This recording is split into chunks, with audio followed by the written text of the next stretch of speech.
ನಮಸ್ಕಾರ. ಮುಖ್ಯಾಂಶಗಳು.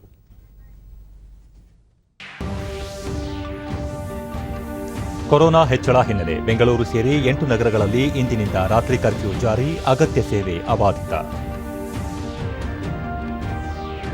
ಸಾರಿಗೆ ನೌಕರರ ಮುಷ್ಕರ, 4ನೇ ದಿನವೂ ಪ್ರಯಾಣಿಕರಿಗೆ ಅನಾನುಕೂಲ, ಧರಣಿ ಕೈಬಿಡುವಂತೆ ಪ್ರತಿಭಟನಾ ನಿರತರಿಗೆ ಮುಖ್ಯಮಂತ್ರಿ ಸೂಚನೆ.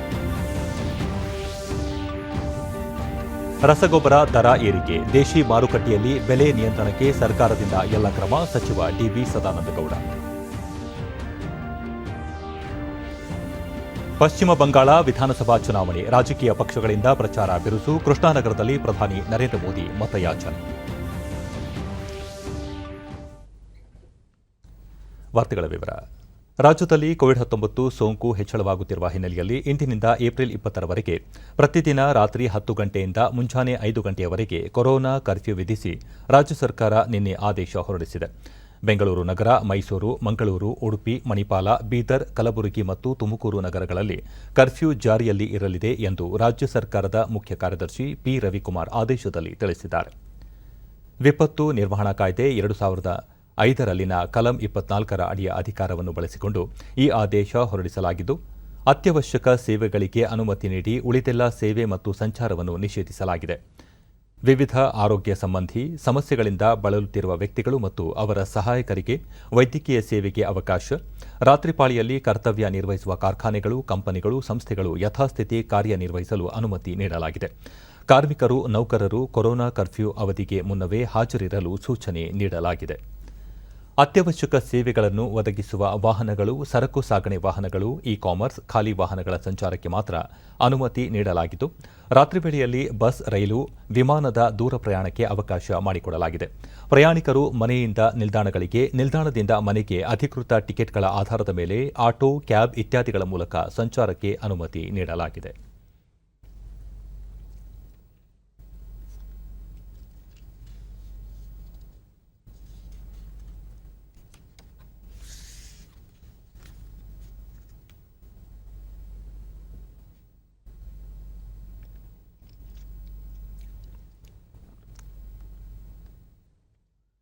ಇಂದಿನಿಂದ ಏಪ್ರಿಲ್ 20ರವರೆಗೂ ಪ್ರತಿದಿನ ರಾತ್ರಿ 10ರಿಂದ ಬೆಳಗ್ಗೆ 5 ಗಂಟೆಯವರೆಗೂ ಬೆಂಗಳೂರು ನಗರದಲ್ಲಿ ಸೆಕ್ಷನ್ 144 ಜಾರಿಯಲ್ಲಿರಲಿದ್ದು, ತುರ್ತು ಸೇವೆಗೆ ಮಾತ್ರ ಅವಕಾಶ ಕಲ್ಪಿಸಲಾಗಿದೆ.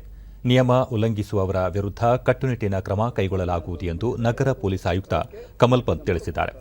ರಾತ್ರಿ ವೇಳೆ ತುರ್ತು ಸೇವೆಗೆ ಅವಕಾಶ ಕಲ್ಪಿಸಲಾಗಿದೆ. ಸರಕು ಸಾಗಣೆ ವಾಹನಗಳ ಸಂಚಾರಕ್ಕೆ ಅನುಮತಿ ನೀಡಲಾಗಿದೆ. ಬಾರ್ ಮತ್ತು ರೆಸ್ಟೋರೆಂಟ್ ಸೇರಿದಂತೆ ಎಲ್ಲಾ ವಾಣಿಜ್ಯ ಮಳಿಗೆಗಳನ್ನು ಕಡ್ಡಾಯವಾಗಿ ಬಂದ್ ಮಾಡಬೇಕು. ನಿಯಮಗಳನ್ನು ಉಲ್ಲಂಘಿಸಿದವರ ವಿರುದ್ಧ ಕ್ರಮ ವಹಿಸಲಾಗುವುದು ಎಂದರು. ಕರ್ಫ್ಯೂ ಜಾರಿ ಹಿನ್ನೆಲೆ ನಗರದಲ್ಲಿ ಹೆಚ್ಚುವರಿ ಪೊಲೀಸರನ್ನು ನಿಯೋಜಿಸಲಾಗಿದೆ ಎಂದು ಮಾಹಿತಿ ನೀಡಿದರು. ಅಲ್ಲಿಂದ ಬಿಡಬಹುದು.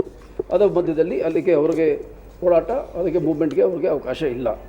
ಆಮೇಲೆ ಈಗ ಎಮರ್ಜೆನ್ಸಿ ಸರ್ವಿಸಸ್ಗೆ ಆ ಥರ ಏನಾದ್ರು ಇದ್ದರೆ ಅವ್ರಿಗೆ ವರ್ಕರ್ಸ್ಗೆ ಹೋಗಿ ಬರಲಿಕ್ಕೆ ಅವಕಾಶ ಇರುತ್ತದೆ. ಈ ರಾತ್ರಿ ಪಾಳಿಯಲ್ಲಿ ಇದು ಹೋಮ್ ಡೆಲಿವರಿ, ಇ-ಕಾಮರ್ಸ್ ಮತ್ತು ಈ ಗುಡ್ಸ್ ವೆಹಿಕಲ್ಗೆ ಈ ಸಾಮಾನು ತರೋದು, ಬೆಳಿಗ್ಗೆ ಸಪ್ಲೈಗೆ ಇದು ವೆಜಿಟೇಬಲ್ಸ್ ಆಗಲಿ ಎಂತಾಗೆ ಅವಕಾಶ ಇದೆ. ಅದನ್ನು ತೊಗೊಂಡು ಬರಲಿಕ್ಕೆ ಕೂಡ ಖಾಲಿ ವಾಹನಗಳು ಓಡಾಟ, ಅದಕ್ಕೆ ಕೂಡ ಅವಕಾಶ ಕೊಡಲಾಗಿದೆ.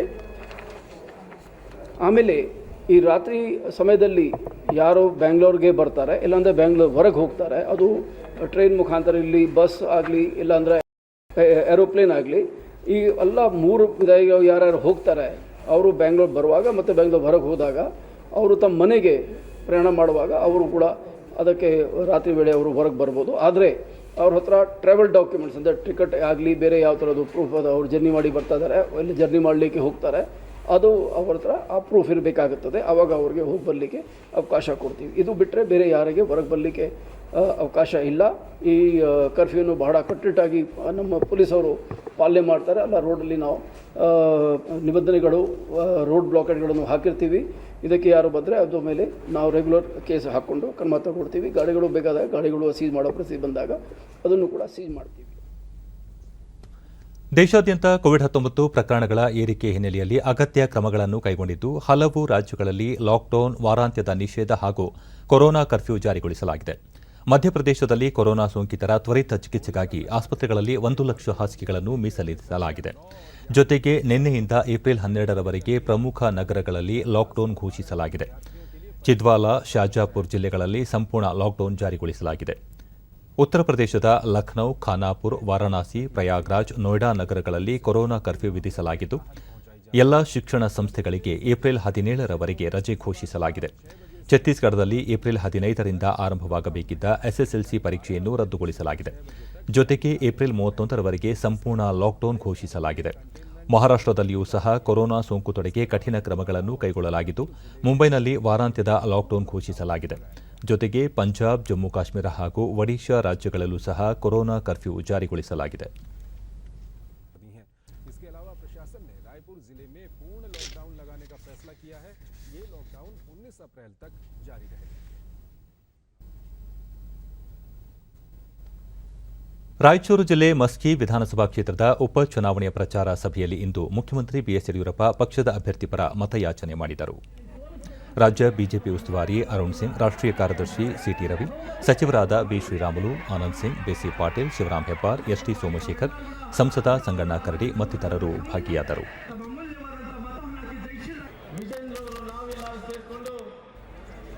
ಪ್ರತಿ ಹಳ್ಳಿಗೆ ಪ್ರತಿ ಗ್ರಾಮದಲ್ಲಿ ಪ್ರತಾಪ್ಗೌಡ ಪಾಟೀಲ್ ಅವರನ್ನ ಗೆಲ್ಲಿಸಬೇಕು ಅಂತೇಳಿ ಬಳಿಕ ಯಡಿಯೂರಪ್ಪ, ಈ ಬಾರಿ ಬಜೆಟ್ನಲ್ಲಿ ಮಹಿಳೆಯರ ಅಭಿವೃದ್ಧಿಗಾಗಿ ಸರ್ಕಾರ 33,000 ಕೋಟಿ ರೂಪಾಯಿ ಒದಗಿಸಿದೆ. ಸ್ವ ಉದ್ಯೋಗಕ್ಕಾಗಿ ಶೇಕಡಾ 4 ಬಡ್ಡಿದರದಲ್ಲಿ 2 ಕೋಟಿ ರೂಪಾಯಿಗಳವರೆಗೆ ಸಾಲ ಸೌಲಭ್ಯ ಒದಗಿಸಲಾಗುತ್ತಿದೆ ಎಂದರು. ರಾಜ್ಯದಲ್ಲಿ ಭಾಗ್ಯಲಕ್ಷ್ಮಿ ಯೋಜನೆ, ಕಿಸಾನ್ ಸಮ್ಮಾನ್, ಹಾಲು ಉತ್ಪಾದಕರಿಗೆ ಪ್ರೋತ್ಸಾಹಧನ ಸೇರಿದಂತೆ ಹಲವು ಜನಪರ ಯೋಜನೆಗಳು ಫಲಾನುಭವಿಗಳಿಗೆ ನೆರವಾಗಿವೆ. ರಾಯಚೂರು ಭಾಗದ ಕನಕನ ಯೋಜನೆ ಮತ್ತು ಮಹಿಳೆಯರ ಗಾರ್ಮೆಂಟ್ಸ್ ಕಾರ್ಖಾನೆಗೆ ಸರ್ಕಾರದಿಂದ ಸೂಕ್ತ ಯೋಜನೆ ರೂಪಿಸಲಾಗುವುದು ಎಂದು ತಿಳಿಸಿದರು. ಅಮೂಲ್ಯವಾದ ಮತವನ್ನು ಕೊಡೋದ್ರ ಮೂಲಕ ನಿಮ್ಮ ಸೇವೆ ಮಾಡೋದಕ್ಕೆ ಅವರು ಅವಕಾಶ ಮಾಡಿಕೊಡಿ. ನಮ್ಮ ತಾಯಿಯಂದರಲ್ಲಿ ಒಂದು ಕೈ ಜೋಡಿಸಿ ಪ್ರಾರ್ಥನೆ ಮಾಡ್ತೇನೆ. ತಾಯಿ, ಇವತ್ತು ನಿಮ್ಮ ಮನೆಯಲ್ಲೇ ಹುಟ್ಟುವಂತ ಹೆಣ್ಣು ಮಗಳು, ಕಣ್ಣೀರು ಹಾಕ್ತಿರುವಂತ ಕಾಲದಲ್ಲಿ ಹೆಣ್ಣು ಮಗಳು ಹುಟ್ಟುವಂತ ಅವಳಿಗೆ ಭಾಗ್ಯಲಕ್ಷ್ಮಿ ಅಂತ ಕರೆದು 18 ವರ್ಷ ಆದಾಗ 1.5 ಲಕ್ಷ ನಿಮ್ಮ ಯಡಿಯೂರಪ್ಪ ಕೊಡ್ತಾರೆ, ನಿಜ ತಾನೆ? ಕಿಸಾನ್ ಸನ್ಮಾನ್ ಯೋಜನೆಯಲ್ಲಿ ಕೇಂದ್ರ ಸರ್ಕಾರ 6,000 ಕೊಟ್ಟರೆ ಯಡಿಯೂರಪ್ಪ ನಮ್ಮ ರೈತರಿಗೆ 4,000, 2,000 ಕಂತಲ್ಲಿ ಕೊಡ್ತಾರೆ, ನಿಜ ತಾನೆ? ಹಾಲು ಉತ್ಪಾದಕರಿಗೆ ಪ್ರೋತ್ಸಾಹನ ಕೊಡೋದು ಪ್ರಾರಂಭ ಮಾಡೋದು ನಿಮ್ಮ ಯಡಿಯೂರಪ್ಪ ತಾನೆ? ನಮ್ಮ ಅಭ್ಯರ್ಥಿ ಪ್ರತಾಪ್ಗೌಡ ಪಾಟೀಲ್ ಕನಿಷ್ಠ 25,000ಕ್ಕೂ ಹೆಚ್ಚಿನ ಹಂತದಲ್ಲಿ ಗೆದ್ದೇ ಗೆಲ್ತಾರೆ. ರಾಜ್ಯ ರಸ್ತೆ ಸಾರಿಗೆ ನೌಕರರು ಕೂಡಲೇ ಪ್ರತಿಭಟನೆಯನ್ನು ಹಿಂಪಡೆದು ಕೆಲಸಕ್ಕೆ ಹಾಜರಾಗುವಂತೆ ಮುಖ್ಯಮಂತ್ರಿ ಬಿಎಸ್ ಯಡಿಯೂರಪ್ಪ ಬೆಂಗಳೂರಿನಲ್ಲಿ ನಿನ್ನೆ ಮನವಿ ಮಾಡಿದ್ದಾರೆ. ಸುದ್ದಿಗಾರರೊಂದಿಗೆ ಅವರು, ಕೋವಿಡ್-19 ಸಂದಿಗ್ಧತೆಯಲ್ಲಿಯೂ 2,300 ಕೋಟಿ ರೂಪಾಯಿ ಹಣವನ್ನು ರಾಜ್ಯ ಸರ್ಕಾರ ವೇತನವಾಗಿ ವಿವಿಧ ಸಾರಿಗೆ ನಿಗಮಗಳಿಗೆ ಒದಗಿಸಿದೆ. ಯೋಜನೇತರ ವೆಚ್ಚಗಳಿಗೆ ಆಯವ್ಯಯದ ಶೇಕಡಾ 85ರಷ್ಟು ಹಣ ಬಳಕೆಯಾಗುತ್ತಿದೆ ಎಂದರು. ಈಗಾಗಲೇ ಸಾರಿಗೆ ನೌಕರರ 9 ಬೇಡಿಕೆಗಳಲ್ಲಿ 8 ಬೇಡಿಕೆಗಳನ್ನು ಸರ್ಕಾರ ಈಡೇರಿಸಿದೆ. ಈ ಸಂಬಂಧ ಯಾವುದೇ ಸಂದೇಹವಿದ್ದರೂ ಅದನ್ನು ಸರ್ಕಾರ ಪರಿಹರಿಸಲು ಸಿದ್ಧವಿದೆ. ಆದರೆ ನೌಕರರು ತಮ್ಮ ಬೇಡಿಕೆಗಳನ್ನು ಮುಂದಿಟ್ಟುಕೊಂಡು ಸಾರ್ವಜನಿಕರು ತೊಂದರೆಗೊಳಗಾಗುವಂತೆ ಮಾಡುವುದು ಸರಿಯಲ್ಲ ಎಂದರು. ಶೇಕಡಾ ಆದಾಯದಲ್ಲಿ 85 ಭಾಗ ಸರ್ಕಾರಿ ನೌಕರಿಗೆ ಸಂಬಳ, ಬೇರೆ ಬೇರೆ ರೀತಿಯ ಪೆನ್ಷನ್ಗಳು, ಯೋಜನೇತರ ವೆಚ್ಚಗಳಿಗೆ 85%ಗೂ ಹೆಚ್ಚು ಹಣ ಖರ್ಚಾಗ್ತಾ ಇದೆ. ಸ್ವತಃ ವಿರೋಧ ಪಕ್ಷದ ನಾಯಕರಾದಂಥ ಸಿದ್ದರಾಮಯ್ಯನವರು ಮೊನ್ನೆ ವಿಧಾನಮಂಡಲದ ಅಧಿವೇಶನದಲ್ಲಿ ಅಭಿವೃದ್ಧಿ ಕಾರ್ಯಕ್ಕೆ ನಿಮ್ಮ ಹತ್ರ 15% ಹಣ ಇಲ್ಲ ಅನ್ನುವಂಥ ಮಾತನ್ನು ಹೇಳಿದರು. ಇಂಥ ಸಂದರ್ಭದಲ್ಲಿ ಸಾರಿಗೆ ನೌಕರು ಯಾವುದೇ ಕಾರಣಕ್ಕೆ ಹಠಕ್ಕೆ ಬೀಳಬಾರ್ದು. ನಿಮ್ಮ 9 ಬೇಡಿಕೆಯಲ್ಲಿ 8 ಬೇಡಿಕೆಯನ್ನು ಈಡೇರಿಸಿದ್ದೇನೆ. ಆ 8 ಬೇಡಿಕೆಯಲ್ಲಿ ಏನಾದರೂ ಕೊರತೆ ಆಗಿದ್ದರೆ ಅದನ್ನು ಸರಿಪಡಿಸಿ ಆ ಸವಲತ್ತು ನಿಮ್ಗೆ ಸಿಗೋಂಗೆ ಮಾಡುವಂಥದ್ದು ನಮ್ಮ ಕರ್ತವ್ಯ. ಅದನ್ನು ನಾನು ಮಾಡ್ತೇನೆ. ಇವತ್ತಿನಿಂದ ನಿಮ್ಮ ಬಸ್ಸುಗಳನ್ನು ಓಡಾಟ ಮಾಡೋದು ಪ್ರಾರಂಭ ಮಾಡಬೇಕು. ಸಾರಿಗೆ ಇಲಾಖೆ ಇರುವಂಥದ್ದು ಸಾರ್ವಜನಿಕರ ಸೇವೆಗೋಸ್ಕರ. ಸಾರ್ವಜನಿಕರು ಸಂಕಷ್ಟದಲ್ಲಿ ನರಳುತ್ತಾ ಇರಬೇಕಾದ್ರೆ ಈ ರೀತಿ ಹಠಕ್ಕೆ ಬೀಳುವಂಥದ್ದು ಎಷ್ಟು ಮಟ್ಟಕ್ಕೆ ಸರಿ ಅಂತ ಸಾರಿಗೆ ನೌಕರರು ತಾವೇ ಯೋಚನೆಯನ್ನು ಮಾಡಿ ನಮ್ಮ ಸರ್ಕಾರದ ಹಣಕಾಸಿನ ಪರಿಸ್ಥಿತಿಯನ್ನು ಅರ್ಥ ಮಾಡಿಕೊಂಡು ದಯಮಾಡಿ ಸಹಕರಿಸಿ ಬಸ್ಸುಗಳ ಓಡಾಟವನ್ನು ಪ್ರಾರಂಭ ಮಾಡಿ ಸಾರ್ವಜನಿಕ ಆಗ್ತಿರುವಂಥ ತೊಂದರೆ ಕಿರುಕುಳನ್ನು ತಪ್ಪಿಸಬೇಕು ಅಂತೇಳಿ ಮತ್ತೊಮ್ಮೆ ನಾನು ಅವರಲ್ಲಿ ವಿನಂತಿ ಮಾಡ್ತೇನೆ. ಯಾವ ಕಾರಣಕ್ಕೂ ಸಹ 6ನೇ ವೇತನ ಆಯೋಗ ಜಾರಿಗೆ ಕೊಡೋಕ್ಕೆ ಸಾಧ್ಯ ಇಲ್ಲ ಇವತ್ತಿನ ಪರಿಸ್ಥಿತಿನಲ್ಲಿ. ಅದಕ್ಕೆ ಮತ್ತೆ ನಾನು ಸ್ಪಷ್ಟ ಮಾಡಿದ್ದೇನೆ, ಇದು ಸಾಧ್ಯ ಇಲ್ಲ ಅಂತ ಗೊತ್ತಾದ ಮೇಲೂ ಸಹ ನೀವು ಹಠಕ್ಕೆ ಬಿಡುವಂಥದ್ದು ಸರಿಯಲ್ಲ. ದಯಮಾಡಿ ಸಹಕರಿಸಬೇಕು ಅಂತ ವಿನಂತಿಯನ್ನು ಮಾಡಿ. 6ನೇ ವೇತನ ಆಯೋಗದ ಶಿಫಾರಸು ಜಾರಿ ಕೋರಿ ಸಾರಿಗೆ ನಿಗಮಗಳ ನೌಕರರು ನಡೆಸುತ್ತಿರುವ ಮುಷ್ಕರ ನಿಷೇಧಿಸಿ ಕಾರ್ಮಿಕ ಇಲಾಖೆ ನಿನ್ನೆ ಆದೇಶ ಹೊರಡಿಸಿದೆ. ಈ ಕುರಿತು 4 ಸಾರಿಗೆ ನಿಗಮಗಳಿಗೆ ಇಲಾಖೆ ಸೂಚನೆ ನೀಡಿದೆ. ಕೈಗಾರಿಕಾ ವಿವಾದ ಕಾಯ್ದೆ 1947ರ ಅಡಿಯಲ್ಲಿ ಮುಷ್ಕರವನ್ನು ನಿಷೇಧಿಸಲಾಗಿದೆ. ಆದರೆ ತಮ್ಮ ಪಟ್ಟು ಬಿಡದ ನೌಕರರು 4ನೇ ದಿನವಾದ ಇಂದು ಕೂಡ ಮುಷ್ಕರ ಮುಂದುವರಿಸಿದ್ದಾರೆ. ಬೆಂಗಳೂರಿನಲ್ಲಿ ನಗರ ಸಾರಿಗೆ ಬಸ್ಗಳ ಸಂಚಾರವಿಲ್ಲದ ಕಾರಣ ಪ್ರಯಾಣಿಕರು ಆಟೋ, ಕ್ಯಾಬ್ ಹಾಗೂ ಸ್ವಂತ ವಾಹನಗಳ ಮೊರೆ ಹೋಗಿದ್ದಾರೆ. ನಗರದ ಯಶವಂತಪುರ, ಶಾಂತಿನಗರ, ಸ್ಯಾಟಲೈಟ್ ಬಸ್ ನಿಲ್ದಾಣ, ಶಿವಾಜಿನಗರ ಬಸ್ ನಿಲ್ದಾಣ ಸೇರಿದಂತೆ ಹಲವು ಡಿಪೋಗಳಲ್ಲಿ ಬಸ್ಗಳನ್ನು ನಿಲುಗಡೆ ಮಾಡಲಾಗಿದೆ. ಈ ನಡುವೆ ಸಾರಿಗೆ ನೌಕರರ ಮುಷ್ಕರದ ಹಿನ್ನೆಲೆಯಲ್ಲಿ ಚಾಲಕ ಕಮ್ ನಿರ್ವಾಹಕ ಹುದ್ದೆಗಳಿಗೆ ಅರ್ಜಿ ಸಲ್ಲಿಸಿ ಚಾಲನಾ ಪರೀಕ್ಷೆಯಲ್ಲಿ 40ಕ್ಕಿಂತ ಹೆಚ್ಚು ಅಂಕ ಪಡೆದು ಆಯ್ಕೆಯಾಗದಿರುವ ಅಭ್ಯರ್ಥಿಗಳನ್ನು ತಾತ್ಕಾಲಿಕವಾಗಿ ಬಳಸಿಕೊಳ್ಳಲು ರಾಜ್ಯ ರಸ್ತೆ ಸಾರಿಗೆ ನಿಗಮ ಮುಂದಾಗಿದೆ. ಈ ಅಭ್ಯರ್ಥಿಗಳಿಗೆ ಪ್ರತಿದಿನದ ಕರ್ತವ್ಯಕ್ಕೆ ಚಾಲಕರಿಗೆ 600 ರೂಪಾಯಿ ಹಾಗೂ ನಿರ್ವಾಹಕರಿಗೆ 500 ರೂಪಾಯಿಗಳ ದಿನಗೂಲಿ ನೀಡಲು ನಿರ್ಧರಿಸಲಾಗಿದ್ದು, ವಾರದ ರಜೆ ಹೊರತುಪಡಿಸಿ ಯಾವುದೇ ಸೌಲಭ್ಯಗಳು ಇರುವುದಿಲ್ಲ ಎಂದು ಆದೇಶದಲ್ಲಿ ತಿಳಿಸಲಾಗಿದೆ.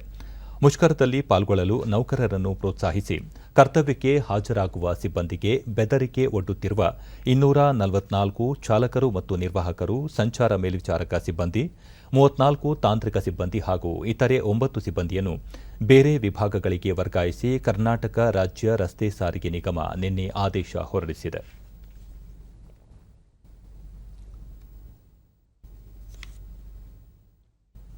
ಅಂತಾರಾಷ್ಟ್ರೀಯ ಮಾರುಕಟ್ಟೆಯಲ್ಲಿ ರಸಗೊಬ್ಬರ ದರ ಏರಿಕೆಯಾಗಿರುವ ಪರಿಣಾಮ ದೇಶೀಯ ಮಾರುಕಟ್ಟೆಯಲ್ಲೂ ಧಾರಣೆ ಏರುತ್ತಿದೆ. ಬೆಲೆ ನಿಯಂತ್ರಣಕ್ಕೆ ಸರ್ಕಾರ ಎಲ್ಲಾ ಕ್ರಮ ಕೈಗೊಳ್ಳುತ್ತಿದೆ ಎಂದು ಕೇಂದ್ರ ರಾಸಾಯನಿಕ ಹಾಗೂ ರಸಗೊಬ್ಬರ ಖಾತೆ ಸಚಿವ ಡಿವಿ ಸದಾನಂದಗೌಡ ದಕ್ಷಿಣ ಕನ್ನಡ ಜಿಲ್ಲೆಯ ಪುತ್ತೂರಿನಲ್ಲಿ ಇಂದು ಹೇಳಿದ್ದಾರೆ. ಸುದ್ದಿಗಾರರೊಂದಿಗೆ ಈಗಾಗಲೇ ರಸಗೊಬ್ಬರವನ್ನು ರೈತರಿಗೆ ಸಹಾಯಧನ ಆಧಾರದಲ್ಲಿ ನೀಡಲಾಗುತ್ತಿದೆ.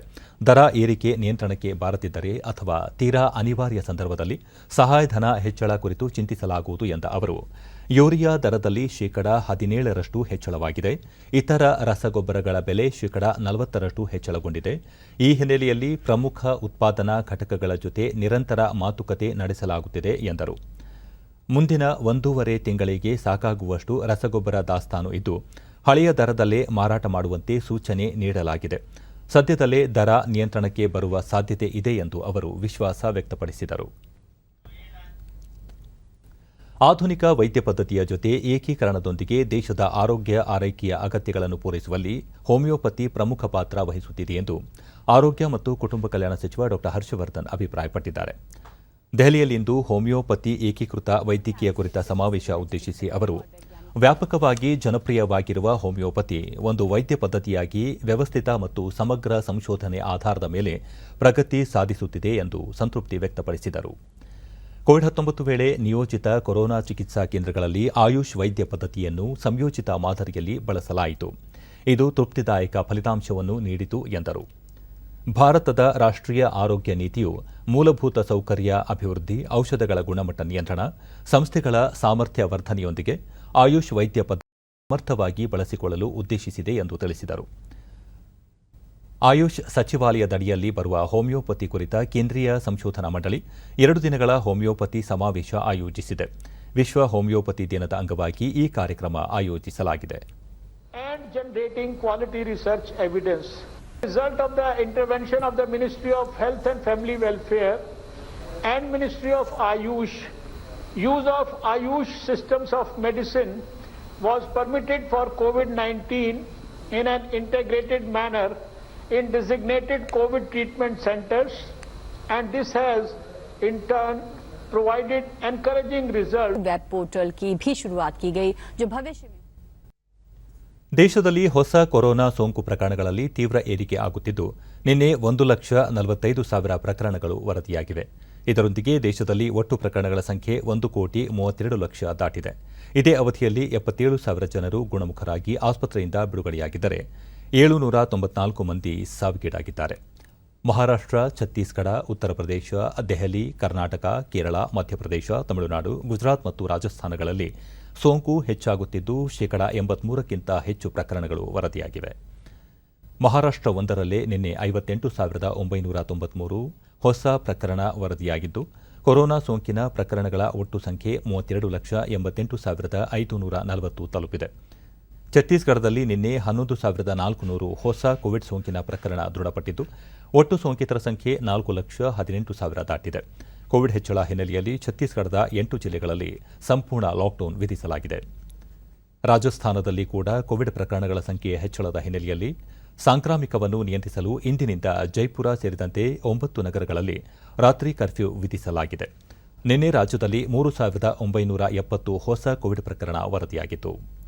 ಕರ್ನಾಟಕದಲ್ಲಿ ಕೂಡ ರಾಜಧಾನಿ ಬೆಂಗಳೂರು ಸೇರಿದಂತೆ 8 ನಗರಗಳಲ್ಲಿ ಇಂದಿನಿಂದ ರಾತ್ರಿ ಕರ್ಫ್ಯೂ ಜಾರಿಯಾಗುತ್ತಿದೆ.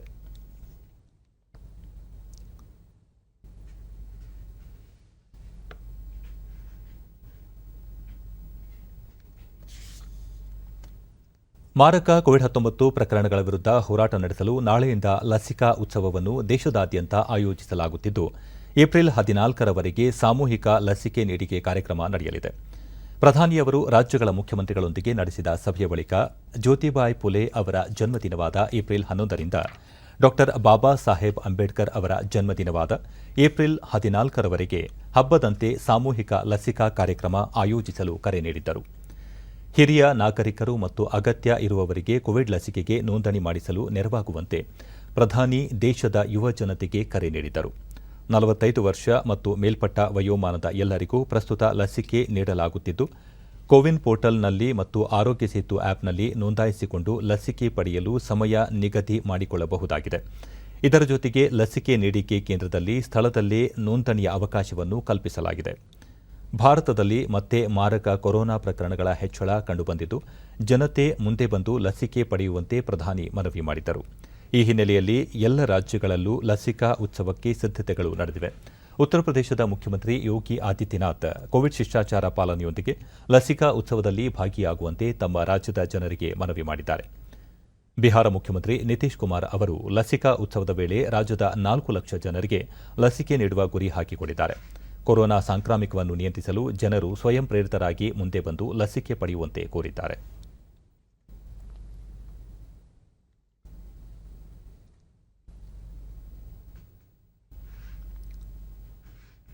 ಕೋವಿಡ್-19 ಮುನ್ನೆಚ್ಚರಿಕೆ ಕ್ರಮವಾಗಿ ಅರಮನೆ ನಗರಿ ಮೈಸೂರು ಅರಮನೆಯಲ್ಲಿ ವಾಡಿಕೆಯಂತೆ ನಡೆಯಬೇಕಿದ್ದ ಯುಗಾದಿ ಸಂಗೀತೋತ್ಸವ, ವಿದ್ಯುತ್ ದೀಪಾಲಂಕಾರ ಹಾಗೂ ಧ್ವನಿ ಮತ್ತು ಬೆಳಕು ಕಾರ್ಯಕ್ರಮಗಳನ್ನು ರದ್ದುಗೊಳಿಸಿ ಅರಮನೆ ಆಡಳಿತ ಮಂಡಳಿ ಆದೇಶ ಹೊರಡಿಸಿದೆ.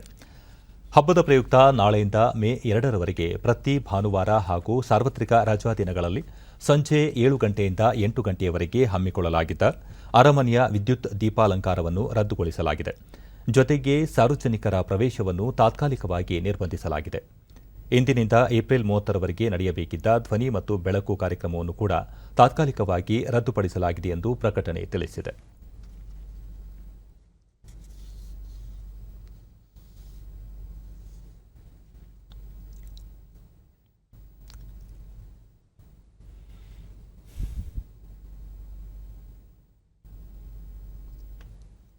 ಕರ್ನಾಟಕ ಸಂಸ್ಕೃತ ವಿಶ್ವವಿದ್ಯಾಲಯದ 8ನೇ ಘಟಿಕೋತ್ಸವ ಕಾರ್ಯಕ್ರಮ ಬೆಂಗಳೂರಿನ ಗಾಯನ ಸಮಾಜದಲ್ಲಿ ಇಂದು ನಡೆಯಿತು.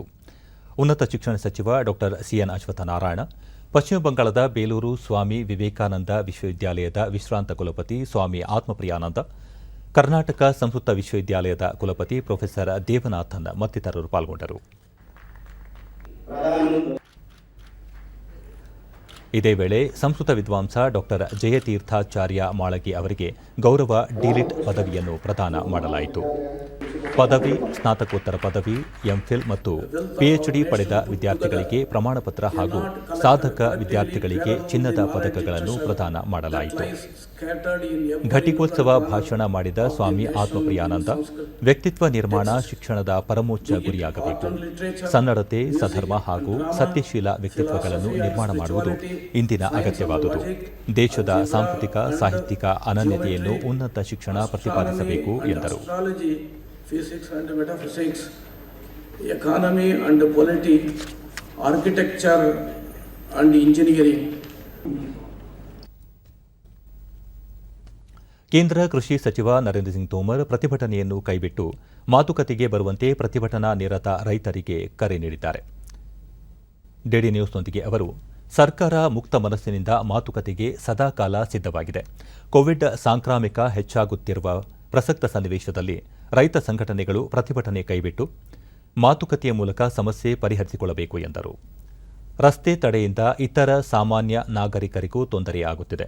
ಕೋವಿಡ್ ಶಿಷ್ಟಾಚಾರ ಪಾಲನೆ ಮುಖ್ಯವಾಗಿದೆ. ಹೀಗಾಗಿ ರೈತ ನಾಯಕರು ಹೋರಾಟ ಬಿಟ್ಟು ತಮ್ಮ ಪ್ರಸ್ತಾಪಗಳೊಂದಿಗೆ ಸರ್ಕಾರದೊಂದಿಗೆ ಸೌಹಾರ್ದಯುತವಾಗಿ ಮಾತುಕತೆ ನಡೆಸಲು ಮುಂದಾಗಬೇಕು ಎಂದರು. विचार करके आंदोलन को स्थगित करना चाहिए, कोविड प्रोटोकॉल का पालन करना चाहिए और जब भी वो आएंगे तो भारत सरकार उनके साथ पूरे सम्मान के साथ और पूरे व्यापक दृष्टिकोण के आधार पर खुले मन से चर्चा करने के लिए तैयार है. ನೀತಿ ಆಯೋಗ ಭಾರತದಲ್ಲಿ ಆನ್ಲೈನ್ ವಿವಾದ ಪರಿಹಾರ ಕುರಿತ ಕೈಪಿಡಿಯೊಂದನ್ನು ಇಂದು ಬಿಡುಗಡೆಗೊಳಿಸಲಿದೆ. ಇದು ಆನ್ಲೈನ್ ವಿವಾದಗಳನ್ನು ನ್ಯಾಯಾಲಯದ ಹೊರಗೆ ಪರಿಹರಿಸಿಕೊಳ್ಳುವ ಮಾರ್ಗಸೂಚಿಗಳನ್ನು ಒಳಗೊಂಡಿದೆ. ವಿಶೇಷವಾಗಿ ಸಣ್ಣ ಮತ್ತು ಮಧ್ಯಮ ಪ್ರಮಾಣದ ಪ್ರಕರಣಗಳನ್ನು ಡಿಜಿಟಲ್ ತಂತ್ರಜ್ಞಾನ ಮತ್ತು ಪರ್ಯಾಯ ವಿವಾದ ಪರಿಹಾರ ತಂತ್ರಗಳಾದ ಮಧ್ಯಸ್ಥಿಕೆ, ಸಂಧಾನದಂತಹ ವಿಧಾನಗಳ ಮೂಲಕ ಬಗೆಹರಿಸಿಕೊಳ್ಳುವ ಮಾಹಿತಿ ನೀಡುವುದು ಈ ಕೈಪಿಡಿಯ ಉದ್ದೇಶವಾಗಿದೆ. ನ್ಯಾಯಮೂರ್ತಿ ಡಿವೈ ಚಂದ್ರಚೂಡ್ ಈ ಕೈಪಿಡಿಯನ್ನು ಬಿಡುಗಡೆಗೊಳಿಸಲಿದ್ದು ತಮ್ಮ ಅಭಿಪ್ರಾಯ ಹಂಚಿಕೊಳ್ಳಲಿದ್ದಾರೆ.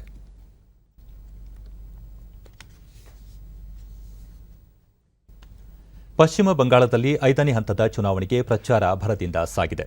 ಮತದಾರರನ್ನು ಸೆಳೆಯಲು ಎಲ್ಲ ರಾಜಕೀಯ ಪಕ್ಷಗಳು ಬಹಿರಂಗ ಪ್ರಚಾರ, ಮನೆ ಮನೆ ಪ್ರಚಾರ ನಡೆಸುತ್ತಿವೆ. ಜೊತೆಗೆ ವಿವಿಧ ರಾಜಕೀಯ ಪಕ್ಷಗಳ ತಾರಾ ಪ್ರಚಾರಕರು ತಮ್ಮ ತಮ್ಮ ಪಕ್ಷದ ಅಭ್ಯರ್ಥಿಗಳ ಪರ ಭರದ ಪ್ರಚಾರ ಕೈಗೊಂಡಿದ್ದಾರೆ. ಇಂದು ಪ್ರಧಾನಿ ನರೇಂದ್ರ ಮೋದಿ ಅವರು ಕೃಷ್ಣ ನಗರದಲ್ಲಿ ಪ್ರಚಾರ ಸಭೆಯಲ್ಲಿ ಪಾಲ್ಗೊಂಡು ಬಿಜೆಪಿಯ ಬಗ್ಗೆ ಪ್ರಚಂಡ ವಿಶ್ವಾಸ ಬಂಗಾಳದಲ್ಲಿ ಗೋಚರಿಸುತ್ತಿದೆ. ಹೀಗಾಗಿಯೇ ಸಂಪೂರ್ಣ ಹತಾಶರಾಗಿರುವ ದೀದಿ ಚುನಾವಣಾ ಆಯೋಗ ಇವಿಎಂ ಮೇಲೆ ಅಷ್ಟೇ ಏಕೆ ಮತಗಟ್ಟೆ ಏಜೆಂಟರುಗಳನ್ನು ಬೈಯಲು ಆರಂಭಿಸಿದ್ದಾರೆ. ಹಣ ಪಡೆದು ಚುನಾವಣಾ ಪ್ರಚಾರ ಸಭೆಗೆ ಜನ ಬರುತ್ತಿದ್ದಾರೆ ಎಂದು ದೂಷಿಸುತ್ತಿರುವ ದೀದಿ ಬಂಗಾಳದ ಮತದಾರರಿಗೆ ಅವಮಾನ ಮಾಡುತ್ತಿದ್ದಾರೆ ಎಂದರು. ಬಂಗಾಳ ದೀದಿ ಕೈಬಿಟ್ಟು ಹೋಗಿದೆ ಎಂದ ಅವರು, ಹಿಂಸಾಚಾರದಿಂದ ಗೆಲ್ಲುವ ಕಾಲ ಬದಲಾಗಿದೆ. ಟಿಎಂಸಿಯ ದುರಾಡಳಿತ ಬಂಗಾಳದ ಪರಿಸ್ಥಿತಿಯನ್ನು ಹದಗೆಡಿಸಿದೆ. ದೇಶದಾದ್ಯಂತ ಶಾಂತಿಯುತವಾಗಿ ಮತದಾನ ನಡೆಯುತ್ತದೆ, ಚುನಾವಣೆ ಪ್ರಕ್ರಿಯೆ ನಡೆಯುತ್ತದೆ. ಆದರೆ ಪಶ್ಚಿಮ ಬಂಗಾಳದಲ್ಲಿ ಹಿಂಸಾ ರಾಜನೀತಿ ಇನ್ನೂ ಇದೆ ಎಂದು ಆರೋಪಿಸಿದರು. ಇದು 2021ರ ಬಂಗಾಳ. ಬಂಗಾಳದ ಯುವ ಜನರು, ಮಹಿಳೆಯರು ದೀದಿಯನ್ನು ಸೋಲಿಸುತ್ತಿದ್ದಾರೆ ಎಂದ ಪ್ರಧಾನಿ, ಇನ್ನು ಜನರನ್ನು ಹಿಂಸೆಯಿಂದ ಹೆದರಿಸಲು ಸಾಧ್ಯವಿಲ್ಲ ಎಂದು ಎಚ್ಚರಿಕೆ ನೀಡಿದರು.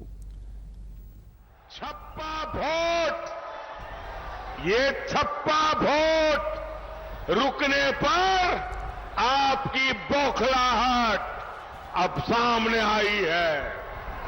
समस्या आपकी भड़काऊ बयानबाजी की है. लेकिन दीदी, ओ दीदी,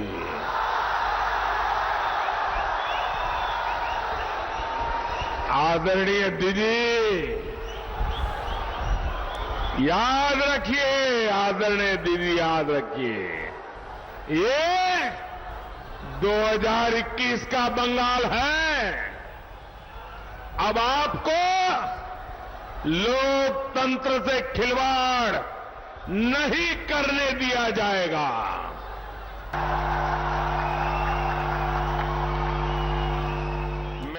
ಇದಕ್ಕೂ ಮುನ್ನ ಇಂದು ಬೆಳಗ್ಗೆ ಸಿಲ್ಗುರಿಯಲ್ಲಿ ಅವರು ಬಿಜೆಪಿಗೆ ಪಶ್ಚಿಮ ಬಂಗಾಳದಲ್ಲಿ ದೊರಕುತ್ತಿರುವ ಜನ ಬೆಂಬಲದಿಂದ ಪ್ರತಿಪಕ್ಷಗಳು, ಅದರಲ್ಲೂ ಟಿಎಂಸಿ ನಾಯಕಿ ಮಮತಾ ಬ್ಯಾನರ್ಜಿ ಧೃತಿಗೆಟ್ಟಿದೆ ಎಂದು ಹೇಳಿದರು. ಇನ್ನು ಪಶ್ಚಿಮ ಬಂಗಾಳದಲ್ಲಿ ದೀದಿ ಮತ್ತು ಅವರ ಗುಂಪಿನ ದುರಾಡಳಿತ ನಡೆಯುವುದಿಲ್ಲ ಎಂದು ಹೇಳಿದರು.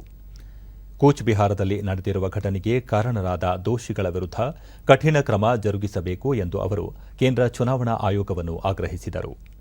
10 ವರ್ಷಗಳಲ್ಲಿ ಪಶ್ಚಿಮ ಬಂಗಾಳದಲ್ಲಿ ಆಗಿರುವ ಕೆಟ್ಟ ಕಾರ್ಯಗಳಿಗೆ ಟಿಎಂಸಿ ತಕ್ಕ ಬೆಲೆ ತೆರುತ್ತದೆ ಎಂದ ಅವರು ಹಿಂಸೆ ಸರ್ಕಾರವನ್ನು ರಕ್ಷಿಸುವುದಿಲ್ಲ ಎಂದು ಎಚ್ಚರಿಸಿದರು. ಪಶ್ಚಿಮ ಬಂಗಾಳದ ಜನತೆ ಸಾಹಿತ್ಯದಿಂದ ಸೇನೆಯವರೆಗೆ ಅಸಾಧಾರಣ ಕಾರ್ಯ ಮಾಡಿದ್ದಾರೆ. ಅವರೆಲ್ಲರ ಪ್ರೇರಣೆಯಿಂದ ಬಂಗಾಳ ಪರಿವರ್ತನೆಯನ್ನು ಬಯಸಿದೆ. ಭಯ ಅನ್ಯಾಯದ ವಿರುದ್ಧ ಸಿಡಿದೆದ್ದಿದೆ ಎಂದರು. ಬಿಜೆಪಿ ಅಧಿಕಾರಕ್ಕೆ ಬಂದರೆ ಕ್ಷೇತ್ರದ ಅಭಿವೃದ್ಧಿಯಾಗುತ್ತದೆ, ಎಲ್ಲರಿಗೂ ನ್ಯಾಯ ದೊರಕುತ್ತದೆ, ಪೊಲೀಸರು ನ್ಯಾಯಸಮ್ಮತವಾಗಿ ಕಾರ್ಯನಿರ್ವಹಿಸಲಿದ್ದಾರೆ, ಆಡಳಿತ ಜನರಿಗೆ ಉತ್ತರದಾಯಿಯಾಗಿರುತ್ತದೆ ಎಂದ ಅವರು ಇದು ಬದಲಾವಣೆ ಸಮಯವಾಗಿದ್ದು ಉತ್ತಮ ಆಡಳಿತಕ್ಕಾಗಿ ಬಿಜೆಪಿಗೆ ಅಧಿಕಾರ ನೀಡುವಂತೆ ಕೋರಿದರು. सभी को मजबूत किया है। आज उन्हीं की प्रेरणा से बंगाल ने आशोल परिवर्तन का नारा बुलंद किया है। जिस बंगाल को डर के, भय के, अत्याचार के, अन्याय के बोझ तले दीदी और उनके दल ने दबा रखा था, आज वो कह रहा है आशोल परिवर्तन, आशोल परिवर्तन। बंगाल की बीजेपी सरकार में सुनवाई होगी, न्याय मिलेगा, आपके अधिकार का काम होगा, क्षेत्र का विकास होगा। बंगाल बीजेपी यहां सरकार में ऐसा माहौल बनाएगी जिसमें पुलिस न्यायिक तरीके से अपना काम करेगी। ಕೇಂದ್ರ ಗೃಹ ಸಚಿವ ಹಾಗೂ ಬಿಜೆಪಿ ನಾಯಕ ಅಮಿತ್ ಶಾ ಮತ್ತು ಬಿಜೆಪಿ ರಾಷ್ಟ್ರೀಯ ಅಧ್ಯಕ್ಷ ಜೆಪಿ ನಡ್ಡಾ ಅವರು ಇಂದು ಚುನಾವಣಾ ಪ್ರಚಾರ ಸಭೆಗಳಲ್ಲಿ ನಿರತರಾಗಿದ್ದಾರೆ. ಪಶ್ಚಿಮ ಬಂಗಾಳ ವಿಧಾನಸಭೆಗೆ 4ನೇ ಚರಣದಲ್ಲಿ ಇಂದು ಶಾಂತಿಯುತ ಮತದಾನ ನಡೆದಿದೆ. 5 ಜಿಲ್ಲೆಗಳ 44 ಕ್ಷೇತ್ರಗಳಲ್ಲಿ ಚುನಾವಣೆ ನಡೆದಿದ್ದು ಕಣದಲ್ಲಿರುವ 373 ಅಭ್ಯರ್ಥಿಗಳ ರಾಜಕೀಯ ಭವಿಷ್ಯ ಮತಯಂತ್ರ ಸೇರಿದೆ. ಕೊರೋನಾ ಹಿನ್ನೆಲೆಯಲ್ಲಿ ಮತದಾರರು ವ್ಯಕ್ತಿಗತ ಅಂತರ ಕಾಯ್ದುಕೊಂಡು ಮಾಸ್ಕ್ ಧರಿಸಿ ಮತದಾನ ಪ್ರಕ್ರಿಯೆಯಲ್ಲಿ ಪಾಲ್ಗೊಂಡರು. ಕೋವಿಡ್ ಸಾಂಕ್ರಾಮಿಕದ ಹಿನ್ನೆಲೆಯಲ್ಲಿ ಮತಗಟ್ಟೆಗಳಲ್ಲಿ ನೈರ್ಮಲ್ಯ ಕಾರ್ಯವನ್ನು ಮಾಡಲಾಗಿದ್ದು ಆಶಾ ಕಾರ್ಯಕರ್ತೆಯರು ಪ್ರತಿಯೊಬ್ಬ ಮತದಾರರ ಥರ್ಮಲ್ ಸ್ಕ್ಯಾನಿಂಗ್ ವ್ಯವಸ್ಥೆ ಮಾಡಲಾಗಿತ್ತು.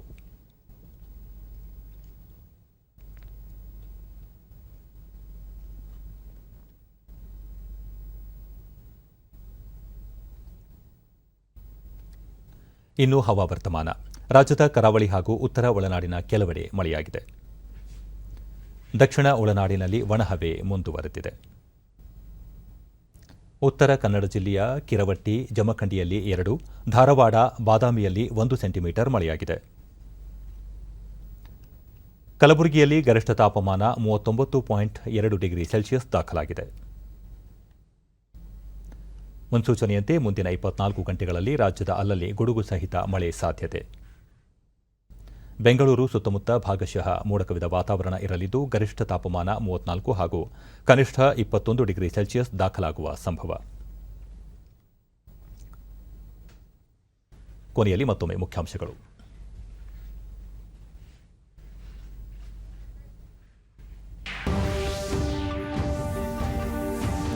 ಕೊರೋನಾ ಹೆಚ್ಚಳ ಹಿನ್ನೆಲೆ ಬೆಂಗಳೂರು ಸೇರಿ 8 ನಗರಗಳಲ್ಲಿ ಇಂದಿನಿಂದ ರಾತ್ರಿ ಕರ್ಫ್ಯೂ ಜಾರಿ, ಅಗತ್ಯ ಸೇವೆ ಅಬಾಧಿತ.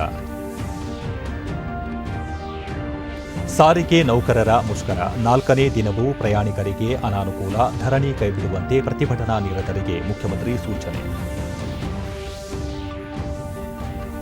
ರಸಗೊಬ್ಬರ ದರ ಏರಿಕೆ, ದೇಶಿ ಮಾರುಕಟ್ಟೆಯಲ್ಲಿ ಬೆಲೆ ನಿಯಂತ್ರಣಕ್ಕೆ ಸರ್ಕಾರದಿಂದ ಎಲ್ಲ ಕ್ರಮ, ಸಚಿವ ಡಿವಿ ಸದಾನಂದಗೌಡ. ಪಶ್ಚಿಮ ಬಂಗಾಳ ವಿಧಾನಸಭಾ ಚುನಾವಣೆ, ರಾಜಕೀಯ ಪಕ್ಷಗಳಿಂದ ಪ್ರಚಾರ ಬಿರುಸು, ಕೃಷ್ಣಾನಗರದಲ್ಲಿ ಪ್ರಧಾನಿ ನರೇಂದ್ರ ಮೋದಿ ಮತಯಾಚನೆ. ನಮ್ಮ ವಾರ್ತಾ ಪ್ರಸಾರವನ್ನು ನೀವು ಡಿಡಿ ಚಂದನ ನ್ಯೂಸ್ ಯೂಟ್ಯೂಬ್ ಚಾನೆಲ್ನಲ್ಲೂ ವೀಕ್ಷಿಸಬಹುದು.